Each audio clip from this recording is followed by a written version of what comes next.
Friends, welcome to the channel Padhai Tak. आप लोग का पढ़ाई तक में बहुत बहुत स्वागत है। हम लोग प्रीवियस चैप्टर में पढ़ चुके थे, रिलेशन खत्म कर चुके थे। आप लोग को हम जानते हैं कि आप लोग पूरा क्वेश्चन कर लिए, एकदम पूरा उड़ा दिए।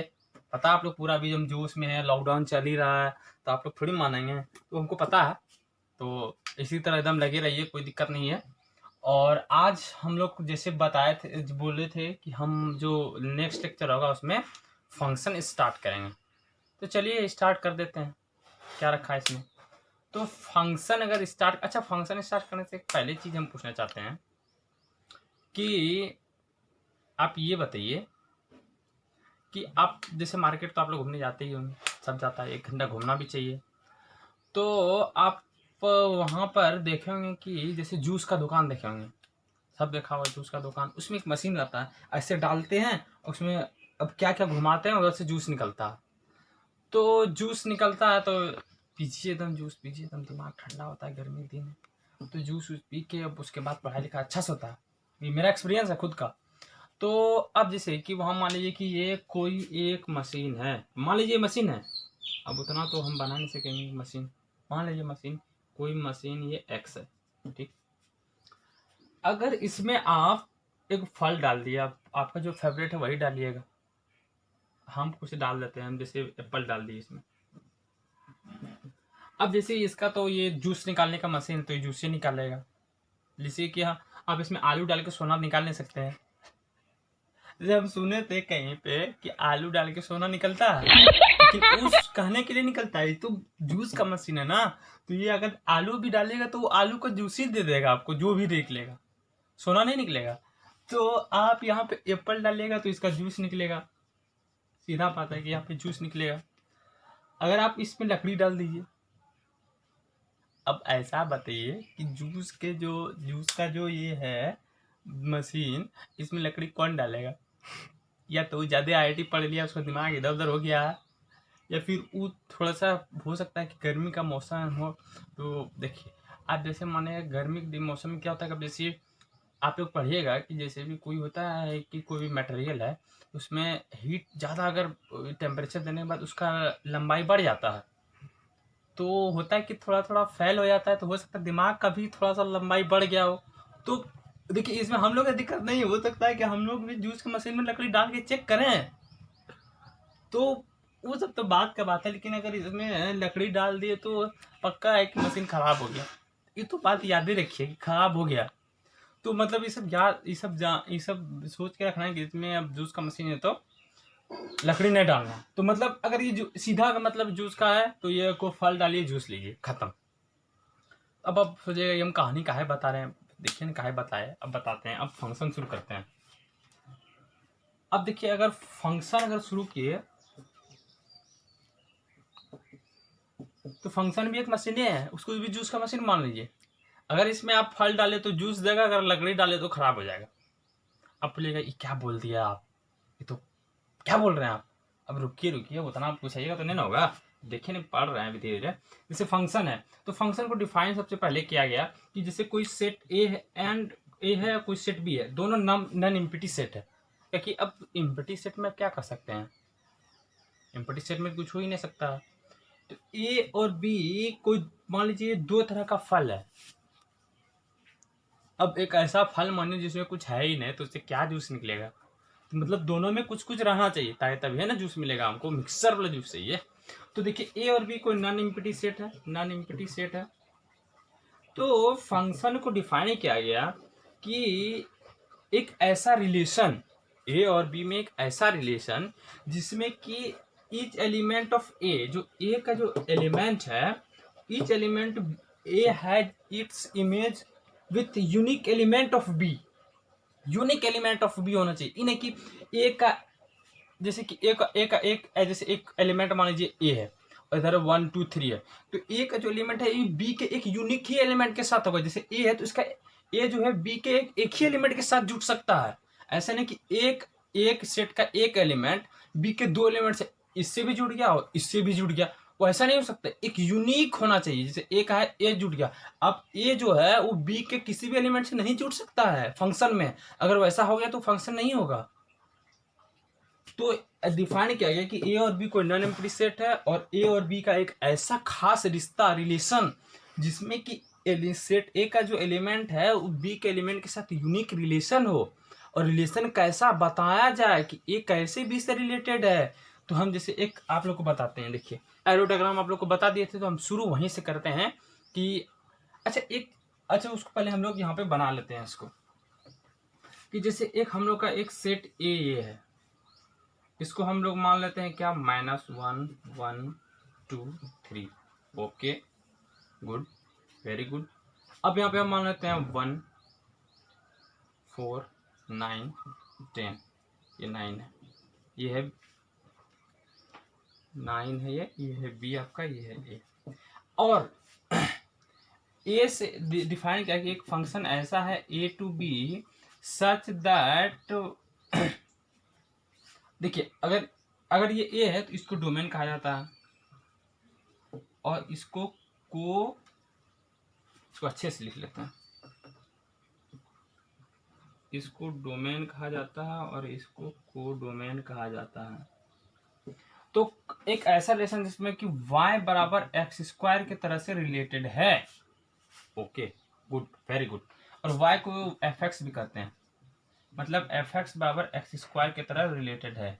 ए और बी में कैसा रिलेशन है, तो fx बराबर एक्स स्क्वायर है, ये है आपका x और ये है आपका fx। Okay very good, very very good.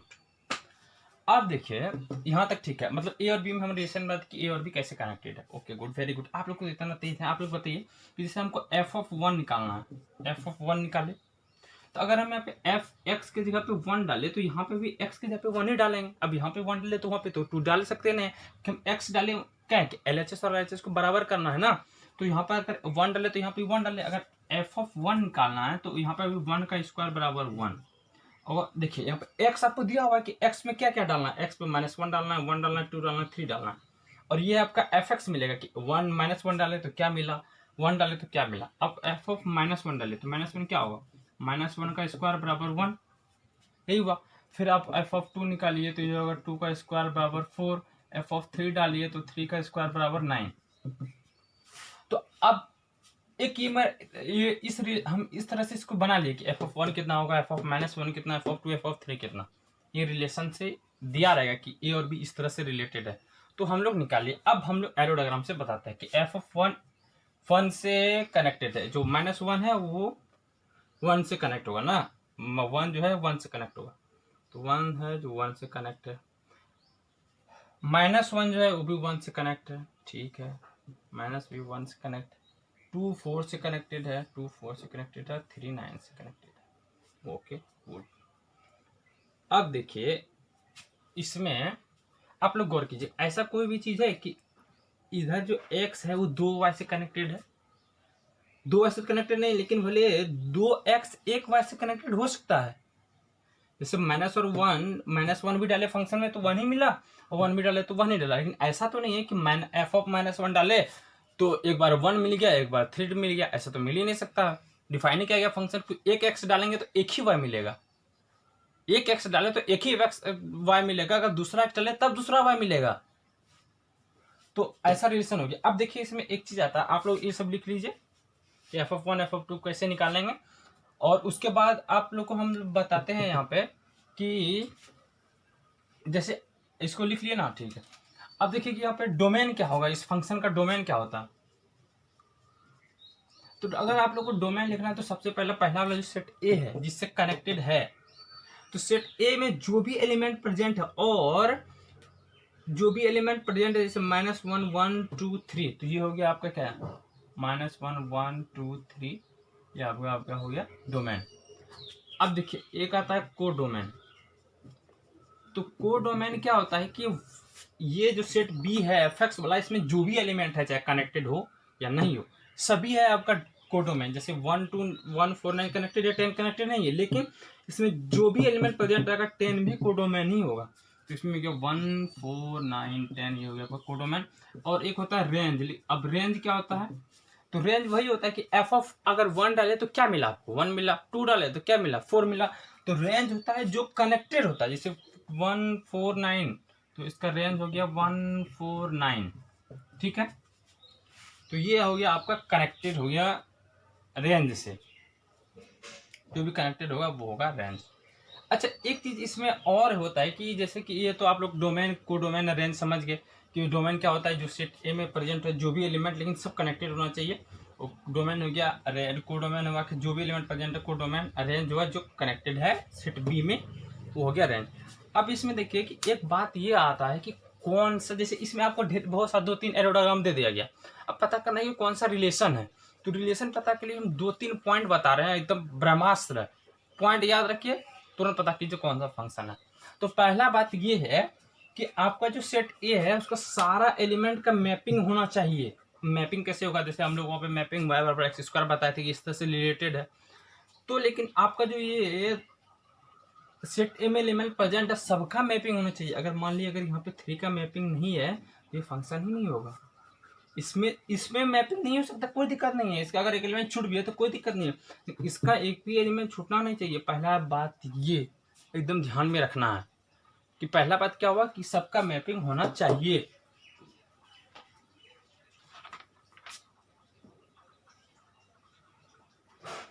और एक बात ये भी बताए थे हम कि इसका जो भी एलिमेंट है सबका यूनिक इमेज होना चाहिए बी में। देखिए एक बात और, इसको बोलते हैं हम लोग प्री इमेज, डोमेन को ही बोला जाता है प्री इमेज, और डोमेन को बुलाया जाता है, को डोमेन को बुलाया जाता है इमेज। तो सेट ए में जो भी एलिमेंट है उसका यूनिक इमेज होना चाहिए बी में। ऐसा नहीं कि अगर हम माइनस, बार बार हम ये बात रिपीट कर रहे हैं इसलिए कि इंपॉर्टेंट है, इसलिए रिपीट कर रहे हैं कि अगर एक एक्स डाले तो एक ही वाई मिलेगा, दूसरे एक्स डालने से हमको सेम वाई मिल सकता है, ये बात मान लीजिए। लेकिन ऐसा नहीं है कि अगर एक एक्स डाले तो हमको 2 वाई मिलेगा। जैसे अगर एक्स बराबर x1 डाले तो हमको y बराबर y1 में मिला, y2 मिला, ऐसा हो ही नहीं सकता। अगर ऐसा है तो वो फंक्शन नहीं है। अगर इस बात को याद रखने का सबसे सिंपल तरीका अगर आपको बोला जाए कि सबसे एकदम आप ऐसा बताइए जो कि वो कभी ना भूलें, चाहे कुछ भी हो हम कर लें वगैरह वगैरह कुछ, तो इसका हमको सबसे सिंपल तरीका बताते हैं कि आपको ग्राफ ड्रॉ करना पड़ेगा फंक्शन का। तो ग्राफ ड्रॉ करना पड़ेगा, तो बोलिएगा ग्राफ तो हम कैसे ड्रॉ करेंगे, तो ग्राफ ड्रॉ करना भी सीख जाइएगा धीरे धीरे फंक्शन में, वो सब भी सीखेंगे, फिर कैलकुलस पढ़ेंगे तो ग्राफ पूरा सीख जाएंगे। तो एक तरीका ये है कि आप कोई भी फंक्शन का ग्राफ ड्रॉ कर लीजिए। जैसे कि हम फंक्शन का ग्राफ ड्रॉ कर लेते हैं, जैसे हम क्या कौन सा कोई भी मान लीजिए ये फंक्शन है, ठीक। अगर ये फंक्शन है आपका, फंक्शन का ग्राफ है, तो सबसे आसान तरीका है कि y बराबर, देखिए y एक्सिस है और ये x एक्सिस है, तो y के पैरेलल कोई एक लाइन ड्रॉ कर दीजिए आप। y के पैरेलल कोई एक लाइन ड्रॉ कर लीजिए, ठीक है। y के पैरेलल कोई लाइन ड्रॉ कर लिए। अगर ये y के पैरेलल लाइन ड्रॉ करने से अगर फंक्शन एक जगह पे कट हुआ, फंक्शन का ग्राफ अगर एक जगह पे कट हुआ इस लाइन से, जैसे यहाँ पे एक जगह पे कट हुआ तो ये फंक्शन है। अगर 2 जगह कट हुआ या 2 जगह से ज्यादा कट हुआ तो वो फंक्शन नहीं है। ये याद रहना चाहिए। क्या याद रहना चाहिए कि अगर y, पहले फंक्शन का ग्राफ बना लीजिए, ठीक। y बराबर y के पैरेलल एक कोई भी लाइन ड्रॉ कीजिए, कहीं भी ड्रॉ कर लीजिए, कहीं भी y के पैरेलल, y एक्सिस के पैरेलल एक लाइन ड्रॉ कर लीजिए। उसके बाद क्या करना है कि देखना है कि अगर पॉइंट ऑफ इंटरसेक्शन कितना हुआ, तो यहाँ पर तो एक ही है तो ये फंक्शन हो गया। लेकिन अगर 2 या 2 से ज्यादा पॉइंट ऑफ इंटरसेक्शन हुआ किसका, तो फंक्शन का और y के पैरेलल एक लाइन का, तो वो फंक्शन नहीं हो सकता। ये ब्रह्मास्त्र है, इसको याद रखिए। तो ठीक है, यहाँ तक तो हम लोग समझ गए कि फंक्शन को कैसे पता करना है। पहला, जो भी एलिमेंट होगा सेट ए का, जितना जो भी एलिमेंट है उसका सेट बी के साथ यूनिक इमेज होना चाहिए। सेट आप हम यहाँ पे मिटा दिए, जैसे हम डायग्राम बनाए थे, तो सेट ए का जो भी एलिमेंट है उसके बी के साथ जो इमेज बनेगा वो यूनिक होना चाहिए। इसका मतलब यही हुआ कि इसके जो हम बताए कि जो पहला ये सेट ए है, ये सेट बी है, तो इसकी में जो भी एलिमेंट होगा इसका जैसे इमेज यहाँ पे बना, तो ऐसा नहीं हो सकता कि यही एक्स हम दूसरा भी वाई कनेक्ट कर दें कि एक एक्स हमको 2 वाई मिल गया, ऐसा नहीं हो सकता, ऐसा हो ही नहीं सकता। पहला कंडीशन यही है। और इससे एक और जो बेसिक कंडीशन है जो कि बहुत सारे बच्चों को पता नहीं था, ये इसमें जितने भी एलिमेंट, जैसे मान लेते हैं हम इसमें -1 है, 1 है, 2 है, 3 है, सबका मैपिंग होना चाहिए। अगर मैपिंग नहीं है एक का भी तो पहले फंक्शन नहीं होगा, पहले बोल देंगे ये तो फंक्शन है ही नहीं, है ही नहीं, ये फंक्शन नहीं है। अगर मान लीजिए 3 का मैपिंग नहीं है तो ये फंक्शन नहीं है, पहले ही कैंसिल हो गया, फंक्शन नहीं है। अगर ये देख ले हाँ सबका मैपिंग है, चलिए जैसे कि हम अगर यहाँ पे मान लें कि अगर -1 2 और से कनेक्ट है, हमको पता है कि फंक्शन नहीं है, लेकिन हम स्टेप वाइज चलना चाहते, नहीं हम स्टेप वाइज जाएंगे क्या है या नहीं है, ठीक है। फिर स्टेप वाइज चलिए, पहला आपका देख लें यहाँ कनेक्टेड है, okay, first step done, very good, पहला स्टेप अच्छे से कर लिए, कोई दिक्कत नहीं। अब अभी शुरू कर रहे हैं पढ़ाई ना, तो अभी स्टेप वाइज स्टेप करना, कोई भी चीज करना है स्टेप वाइज, उससे क्या होता है ना कि आपका उसमें कोई भी गलती होने का चांस नहीं होता। अगर आपका गलती होने का चांस कम होगा तो स्पीड खुद आ जाएगा। इस चक्कर में नहीं रहेगा कि हम तो देखे मार दिए और तुरंत बना देंगे, उसमें होता है कि गलती होने का चांस रहता है। अगर आपका इसी तरह आदत रह गया तो एग्जाम में इसी तरह गलती होता है। इसलिए पहले आप खुद से कि मेरा गलती ना हो, चाहे टाइम थोड़ा सा भी लग जाए वो ठीक है, लेकिन आपका जो स्पीड है वो आ जाएगा, खुद ब खुद आ जाएगा। बनाते रहिएगा, प्रॉब्लम सॉल्व कीजिए, एकदम स्पीड तो आना ही है। अब देखिए इसमें पहला स्टेप हम लोग क्या चेक कर लिए कि सबका जो मैपिंग है, ओके गुड। दूसरा अब ये चेक करेंगे कि इसका यूनिक इमेज होना चाहिए इसके साथ। यूनिक के साथ आप जानते हैं यूनिक तो एक ही होता है। अब यूनिक इसलिए डिफाइन किया कि यूनिक मतलब एक होता है। अब जैसे -1 का 2 गो इमेज है, मतलब यहाँ पे कनेक्टेड है, यहाँ पे कनेक्टेड है। फिर दूसरी स्टेप में ये फंक्शन नहीं होगा, मतलब फंक्शन नहीं है लेकिन चेक करेंगे पहले ये जैसे कोई बीमारी होता है पहले ये चेक किया आता है, अच्छा इसमें नहीं निकला, दूसरा चेक करता है इसमें है कि नहीं, तीसरा चेक करता है इसमें है। तो दूसरी स्टेप में ये मैपिंग जो अगर 2 हुआ तो ये नहीं होगा, ठीक है। तो ग्राफ वाला भी आप लोग समझ लिए। पहले हम बताए थे कि जैसे कोई फंक्शन का ग्राफ ड्रॉ किए और उसके बाद अगर आपको देखिए अगर ये इस तरह के फॉर्म में दिया है तो आप ये चेक कीजिएगा मैपिंग है या नहीं, या यूनिक मैपिंग है या नहीं, ये चेक कर लेंगे। अगर आपको ग्राफ दिया हुआ है तो ग्राफ में आपको क्या करना है कि ग्राफ ड्रॉ कर लेना है फंक्शन का, और y बराबर x जो y एक्सिस है उसके पैरेलल एक लाइन ड्रॉ करना है। लाइन ड्रॉ कर लिए। अगर आप ये नहीं बोलिए कि y बराबर x के पैरेलल कैसे लाइन ड्रॉ करेंगे, कोई फंक्शन ये है और y और x लाइन के पैरेलल ये हो गए, तो वही y एक्सिस है, इसके पैरेलल पॉइंट ऑफ इंटरसेक्शन 1 हुआ तो ये हो गया आपका फंक्शन। बोले थे कि अगर एक पॉइंट ऑफ इंटरसेक्शन हुआ तो ये फंक्शन है, अगर 2 या 2 से ज़्यादा है तो ये फंक्शन नहीं है, ठीक है। यहाँ तक सबको क्लियर है। चलिए आप लोगों को एक क्वेश्चन दिए, हम ये बनाइए। ये जो बना लिया तो वो समझ लीजिए फंक्शन को तो तोड़ ताड़ देगा, उड़ा देगा फंक्शन को। तोड़ने का तो बात छोड़ ही दीजिए, उसको देख के फंक्शन डर जाएगा तो वो क्या डरेगा। देखिए पहला दिया है आप लोग को ग्राफ y बराबर एक्स स्क्वायर, दूसरा दिया y स्क्वायर बराबर 2x। अगर ये दोनों को ड्रॉ करना नहीं चाहता है तो समझ लीजिए वो 11th में कोऑर्डिनेट ज्योमेट्री नहीं पढ़ा है। कि कोऑर्डिनेट ज्योमेट्री का पैराबोला शुरू हुआ और इसमें शुरू में बताया था ये सबसे बेसिक का पैराबोला, ये तो सबको आता है। अगर क्लास में जाके सो भी गया सुन भी लिया कि y बराबर एक्स स्क्वायर कैसे ड्रॉ करते हैं तो खुद ब खुद बना लेगा, इसमें क्या है। तो चलिए आप इन लोग को ग्राफ ड्रा कीजिए। अब कैसे क्या बताए थे कि ग्राफ ड्रॉ करेंगे, फिर वाइस इसके पैरेलल लाइन ड्रॉ करेंगे, तो उस तरह करके आप हमको बताइए कि इसमें कौन सा फर्स्ट पहला वाला फंक्शन है या दूसरा वाला फंक्शन है, या दोनों फंक्शन है, या दोनों में कोई फंक्शन नहीं है। तो आप इसको बनाइए पॉज करके, एकदम अच्छे से दिमाग लगा के बनाना है। अगर मान लीजिए कोई बच्चा भूल भी जाता है कि बार बार कैसे ड्रॉ करते हैं, तो आप कहीं खोजना है तो खोज भी सकते हैं, उसको आप ड्रॉ कर लीजिए। अगर ठीक है इतना करने के बाद भी अगर किसी बच्चे से नहीं बना तो हम यहाँ पर बना रहे हैं। देखिए अब क्या करना है, सबसे पहले हमको पहला तो ये देखिए ये पैराबोला है और अपवर्ड पैराबोला है। तो अब ये एकदम बेसिक होता है, ये तो सबको आना चाहिए। तो ये होता है y बराबर एक्स स्क्वायर पैराबोला, ये y बराबर एक्स स्क्वायर आपका पैराबोला, ठीक, वेरी गुड। अब एक नंबर का ये ग्राफ बन गया। अब दूसरा नंबर का ग्राफ बनाते हैं हम। चलिए दूसरे नंबर का ग्राफ हम यहाँ बना देते हैं। ये भी पैराबोला है लेकिन ये पैराबोला ऐसा है,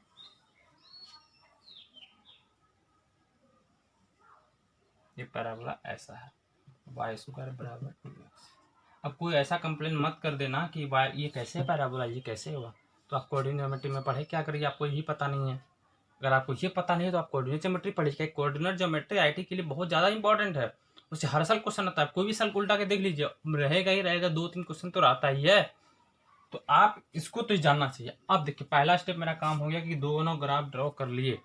अब दूसरा काम क्या है मेरा, याद कीजिए क्या बोले थे कि y बराबर एक्स एक्सिस जो ये y एक्सिस है इसके पैरेलल एक लाइन ड्रॉ करना है। तो कहीं पे आप ड्रॉ कर लीजिए ना, इस पर ड्रॉ कर दीजिए, इस पर भी ड्रॉ कर दीजिए कहीं। आप को बच्चा बोलेगा सर यहाँ पर तो ठीक है, हम यहाँ पे ड्रॉ कर दिए। अच्छा आप ये बोलिए इधर ग्राफ है जो आप इधर ड्रॉ कर दिए, आपका इधर तो है ही नहीं, तो आप इधर ड्रॉ कौन किए। आपको ड्रॉ वहां करना है ताकि पॉइंट ऑफ इंटरसेक्शन मिल सके। तो यहाँ पर ड्रॉ करना एक मूर्खता है, इसमें आपका कोई ऐसा नहीं रहेगा कि आप बहुत तेज हैं। इससे आपको पता चलता है कि आप ऐसा सोच लीजिए जो कोई नहीं सोच सकता, सही में सोच लिए, लेकिन वो गलत है। तो यहाँ पे जहाँ ग्राफ है वहीं पे y बराबर y एक्सिस के पैरेलल लाइन ड्रॉ करना है। तो यहाँ पे पॉइंट और सबसे यहाँ पे ड्रॉ किए तो इंटरसेक्शन पॉइंट जो है इसको घेर दीजिए। यहाँ पे देखिए 1 2। आप बताइए कि इन दोनों में फंक्शन कौन है, आप तो खुद ही बता देंगे कौन फंक्शन है, जल्दी बताइए।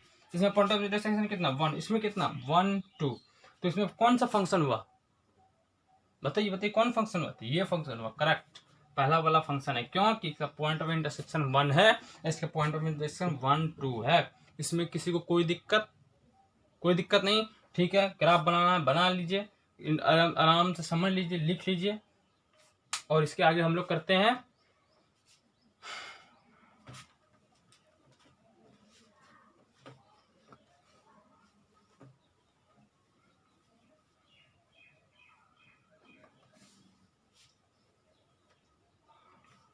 जैसे देखिए अब इसके आगे हम लोग को पढ़ना है डोमेन रेंज पढ़ना है।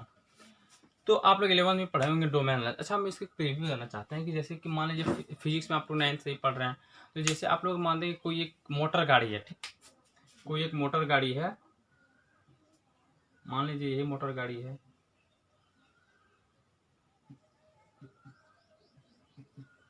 ये इधर जा रहा है आपका 10 मीटर पर सेकेंड से, ठीक, कांस्टेंट वेलोसिटी है 10 मीटर पर सेकेंड। तो इसका आप क्या लिखेगा, डिस्टेंस का जो फॉर्मूला लिखेगा एस बराबर क्या होता है, v इंटू टी होता है, ठीक है। और देखिए v आपका यहाँ पे कांस्टेंट है, तो एस बराबर ये सकते हैं 10 टी मीटर। अब आप यहाँ पे देखिए, हम आपको यहाँ पे ये बताना चाहते हैं कि एस भी एक फंक्शन है, डिस्टेंस लेवल भी एक फंक्शन है। क्यों फंक्शन है, अब टी बराबर 1 डालिए, अब टी बराबर अगर 1 सेकंड पहला सेकंड में डालेगा तो एस बराबर आपको 10 मीटर में, टी बराबर आप 2 सेकंड डालिए, एस बराबर आपको 20 मीटर बनेगा। तो इससे क्या होता है कि यहाँ पर भी पता चला है कि हम अलग अलग टी डाले हैं तो आपको अलग अलग एस मिल रहा है। तो फंक्शन में भी तो वही बताए थे कि अलग अलग एक्स डालेंगे तो अलग अलग वाई मिलेगा, ये भी फंक्शन है। अब जैसे कि हम लोग बोलते हैं कि जैसे कोई फंक्शन एक्स का फंक्शन है, ये कि ए का फंक्शन है, ये अब यहाँ पे बोलते हैं टी का फंक्शन है। तो फंक्शन उसी का होता है जो वेरिएबल होता है, जो इंडिपेंडेंट वेरिएबल होता है। इंडिपेंडेंट वेरिएबल अब क्या होता है इसको समझिएगा। जैसे ये टी, यहाँ पे हम कहते हैं कि यहाँ पे टी जो है, टी इज इंडिपेंडेंट वेरिएबल। अगर टी यहाँ पे इंडिपेंडेंट वेरिएबल है तो इसका मतलब ये हुआ कि टी किसी पे डिपेंडेंट नहीं होता है। इंडिपेंडेंट तो मतलब ही है, और टी तो किसी पे डिपेंड करता है नहीं। तो यहाँ पे देखिए, और ऐसे भी आप लोगों को सबको पता है कि टी जो है कभी, टी तो हमेशा पॉजिटिव होता है। तो यहाँ पे क्या हुआ कि टी जो एस, लेकिन यहाँ पे डिपेंड कर रहा है टी पे। एस अगर यहाँ टी पे डिपेंड कर रहा है तो इसका मतलब क्या हुआ कि एस जो है वो टी पे डिपेंडेंट है। यहाँ पे एस जो, ऐसे यहाँ पे ये भी लिख सकते हैं कि एस जो है वो डिपेंडेंट वेरिएबल है। अगर यहाँ एस डिपेंडेंट वेरिएबल है तो जो डिपेंडेंट वेरिएबल होता है वही फंक्शन होता है किसका, इंडिपेंडेंट वेरिएबल का। हम इनडायरेक्टली ये बोलना चाहते हैं कि dependent variable is the function of independent variable. तो यहाँ पे S is the function of T, and if we put the different value of T we get the different value of S. तो यहाँ तक तो समझ में आ गया होगा। तो हम, मेरा कहना यही है कि अब हम फंक्शन को इसका डोमेन, आप बोलेगा इसका है बताइए फिजिक्स का, तो देखते हैं इसका मैथ्स में क्या इसका रिलेशन है। अब देखिए यहाँ पे हम बताना ये चाहते हैं कि जैसे हम पहले जो बताए थे एस बराबर 10 टी, अब कोई बच्चा इसमें बोलेगा सर हम टी बराबर -1 सेकंड डालेंगे, तो टी बराबर -1 सेकंड डाल सकते हैं? नहीं डाल सकते हैं। कहा है कि टी तो निगेटिव में होता ही नहीं है, अगर टी निगेटिव में डाल देंगे तो कैसा, आप बोलेंगे सर टी बराबर, अगर एस बराबर टी बराबर -1 हम डाल लेंगे, हम डाल लेंगे, डाल दीजिए, तो -10 मीटर। तो फिजिक्स में इसका -10 मीटर का रियल एग्जिस्टेंस है। कैसे है कि जैसे कोई भी, अगर ये पाथ है यहाँ पे, अगर कोई मान लीजिए यहाँ पे खड़ा है मोटर, इधर जा रहा है, तो इसको तो हम ओरिजिन मान सकते हैं। अगर फिजिक्स में तो ऐसे ही मानता है कि यहाँ से क्या, तो ये ओरिजिन है, तो -10 इससे पीछे आ सकता है कि यहाँ -10 मीटर यहाँ पे है। लेकिन टी तो नेगेटिव नहीं होता है ना, टी तो हमेशा पॉजिटिव ही होता है। तो आपको ये दिखना है कि ये कौन, मतलब कौन सा ऐसा वैल्यू ऑफ टी है जहाँ पे एस डिफाइंड होना चाहिए और वो टी भी रियल एग्जिस्ट करना चाहिए। ऐसा नहीं टी -1 डाल दी। तो डोमेन में वही चीज होता है। तो डोमेन जो होता है, हम आप लोग बस एक प्रीव्यू दे देते हैं कि डोमेन क्या होता है। और डोमेन हम लोग कल पढ़ेंगे, एकदम विस्तार से पढ़ेंगे, जितना भी तरह के अच्छे क्वेश्चन होंगे, जिससे आप लोग को फंक्शन बता दिए, आप लोग घर में जाइएगा, इसको अच्छे से पढ़िएगा कि आप लोग को कैसा लगा वीडियो, अच्छा लगा या कहीं पे आप लोग को दिक्कत हो रहा है समझने में, वो बताइएगा। तो फिर से हम ट्राई करेंगे, आप लोग का डाउट क्लियर देंगे पूरा। तो देखिए हम लोग, अगर हम डोमेन का हम लोग बात करें तो डोमेन क्या होता है एक्चुअल में। जैसे हम लोग एफ एक्स बराबर हम लोग एक कोई फंक्शन लेते हैं, जैसे कि आप अलजेब्रिक फंक्शन बहुत सारा पढ़े होंगे। तो हम एक फंक्शन ले लेते हैं एफ एक्स बराबर एक्स स्क्वायर, ठीक है। तो डोमेन यही होता है कि वहाँ पे फंक्शन डिफाइंड होना चाहिए, कंटिन्यूअस होना चाहिए फंक्शन। अब ये कंटिन्यूअस क्या, आप क्या क्या बोल देते हैं सर, कंटिन्यूअस बोल दिए, क्या है। तो देखिए कंटिन्यूअस होता क्या है कि जैसे कोई भी आप ग्राफ ड्रॉ करते हैं, तो फंक्शन जो आप जैसे आप अभी आगे में पढ़िएगा, कंटिन्यूटी पढ़िएगा, डिफरेंशिएबिलिटी पढ़िएगा, मैथ्स में बताएंगे। उसमें कंटिन्यूटी जो भी फंक्शन कंटिन्यूअस होता है, उसका मतलब सीधा यही कहना है उसका कि अगर उसका ग्राफ ड्रॉ करेंगे, जैसे एफ एक्स पर एक्स स्क्वायर है, तो इसका ग्राफ कैसे ड्रॉ करेंगे, यहाँ से लाए, पेन लिफ्ट नहीं होना चाहिए। अगर पेन लिफ्ट हो गया, जैसे देखिए यहाँ पे हम यहाँ पे ग्राफ ड्रॉ की, यहाँ से यहाँ तक, फिर यहाँ से शुरू की थी, यहाँ पे पेन लिफ्ट हो गया, ये तो खाली जगह है। अगर पेन लिफ्ट हो गया तो वो डिसकंटिन्यूअस फंक्शन हो गया, ये हो गया डिसकंटिन्यूअस, और ये हो गया आपका कंटिन्यूअस। तो बोला जाता है कि ऐसा वैल्यू ऑफ एक्स, डोमेन जो ऐसा वैल्यू ऑफ एक्स का सेट होता है जहाँ पे फंक्शन कंटिन्यूअस होता है, तो डोमेन इसी को कहते हैं। तो आप लोग को हम प्रीव्यू दे दिए डोमेन का, और नेक्स्ट लेक्चर जो हम लोग पढ़ेंगे उसमें डोमेन पढ़ेंगे, अच्छी तरह से पढ़ेंगे। तो चलिए, आशा करता हूँ कि आप लोग को पूरी तरह समझ में आ गया होगा, और आप पढ़ाई तक के वीडियो को शेयर कीजिए, लाइक कीजिए, जितने हो सके अपने दोस्तों को बताइए। तो चलिए, धन्यवाद, और नेक्स्ट लेक्चर में आप लोगों से मिलते हैं।